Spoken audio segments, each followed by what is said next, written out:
concerned in any way that as people are seeing the images of migrants being released into the interior, they just get encouraged to come to the U.S., try and cross illegally so that they have the same luck of just being released? Well, of course we're concerned because we don't want people to put themselves at danger at a time where it is not the right time to come, because we've not had time to put in place a humane and moral system and process. We want to treat people with care. Of course, when they're unaccompanied children, that is a different circumstance, and certainly one that we handle carefully, and those individuals are transferred into HHS care. But we use every opportunity to convey that while we have goals of what we want to put in place, we have not had the time or ability to do that quite yet. I think I'm gonna have to just move on just so I get to everybody, okay? Go ahead. The Miami Herald reported yesterday that the Biden administration is considering travel restrictions on states like Florida to help stop the spread of the coronavirus. Can you rule that out, or is that, as they say, on the table? Well, I've seen those reports.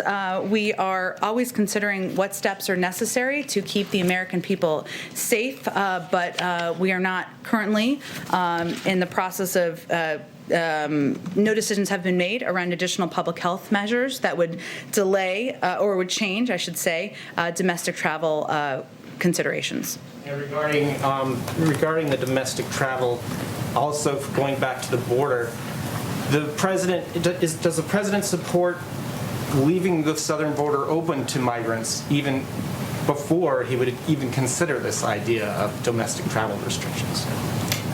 Well, the border is not open.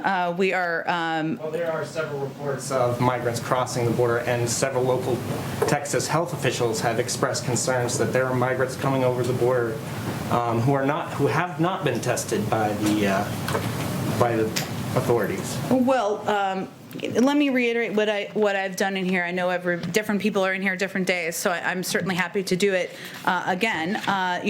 First, the majority of people who come to the border are turned away. And we are enforcing our laws at the border, but we are also doing it or attempting to do it in a humane way. And so this is not, again, the time to come. We have, of course, I would refer you to DHS and CBP, who can outline more specifics.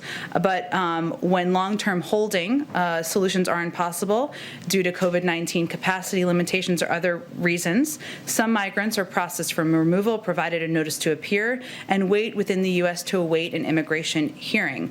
These have been incredibly narrow and limited circumstances in which they've happened recently. And I'd certainly send you to the Department of Homeland Security for more specifics and numbers and data, which they're just more equipped to provide. Would you agree that it's humane to sort of institute mandatory testing for these migrants that are being released? Again, I would send you to them to give more outlines of the numbers and the specifics of what actions are taken at the border, and I'm sure they're happy to answer your questions.